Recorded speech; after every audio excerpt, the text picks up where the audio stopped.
In this British documentary, fans in patched denim, long hair, and studded leather are seen in a heads-down, no-nonsense, mindless boogie, playing imaginary air guitars and cut-out cardboard instruments along with the music. Years of steady touring on rock's poverty trail and a swing back towards basic rock tastes have earned Motorhead a devoted following, such as these fans who met the group at Toronto's Record Peddler. Motorhead formed back in 1975 during the middle of the punk rock explosion in England. I asked bass player and group founder Lemmy if there was a problem being a heavy metal band in the punk era. No, we got accepted by the punk thing completely. I don't know. Well, I suppose it was because our music was the same sort of pace and the same sort of ferocity as they were, you know. But, because we talk to anybody.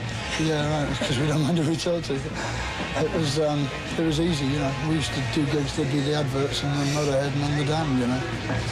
And we got the odd bottle, that was about all. But the adverts got more bottles than we did, so that was all right, you know. Something that strikes me about hard rock fans is the fact that they're so devoted to the band. Why do you think that is? I don't know.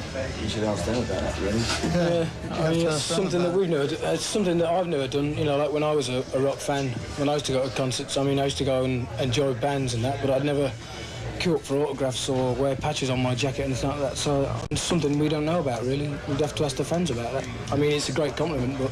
What's the hard rock scene in the UK like now? Well, it's total, man. Saturated. That's all it is, yeah.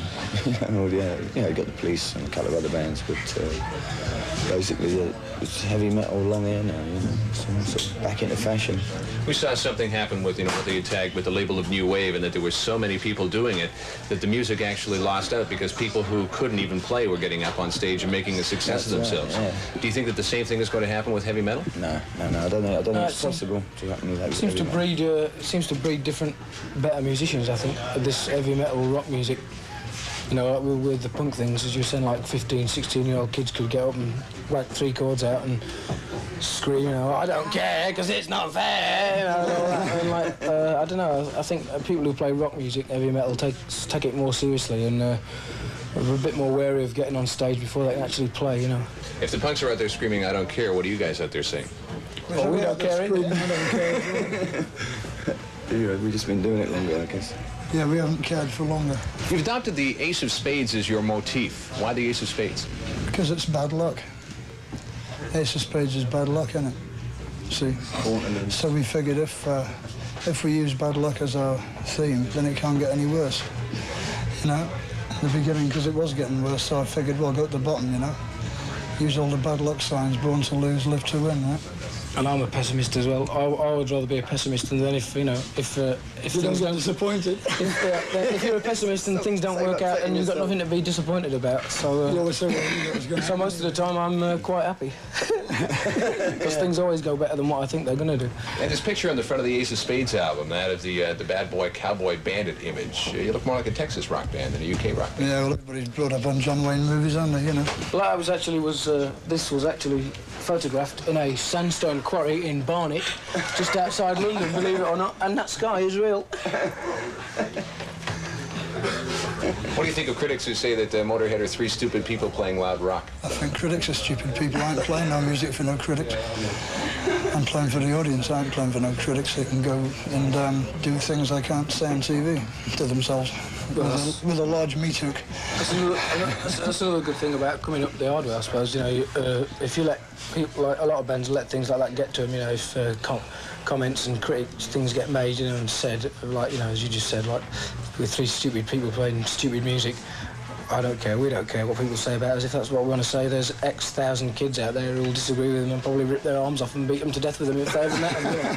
So, I mean, things like that don't matter to us. Just goes over the top, you know. We've seen this huge heavy metal resurgence going on in England. Started, I guess, what, 1978, first part of 79? Yeah. Do you feel that you were, in part, responsible for that? I don't know. I suppose we could have been. Yeah, I reckon. I mean, it seemed to start with us. After us, there seemed to be a lot more long-haired bands coming up and turning the amplifiers up, you know. But I think it was the punk thing that started it.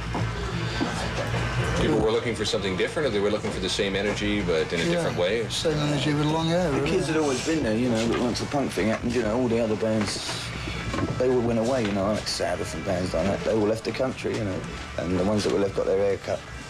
And like, we were the only ones that were sort of flying the flag at the time, you know. And once the punk thing died, there was room for everybody there. And there was still that audience out there ready to pick up on It's it. always waiting for it, you know. The audience has always been there. It's just the lack of live bands at that time, you know. How do you feel about the headbangers, the people that come right down at the front of the stage? Are they really a part of the essence of what Motorhead is? It's up to them, whatever they want to do, you know. If they want to smash their head on the stage, let them do it. I would much rather them be doing that than sitting in their seats going, Yeah, right. you know, I mean, that's boring. You know, if, the more kids that get up and dance about and bang their heads and jump up and down, the better.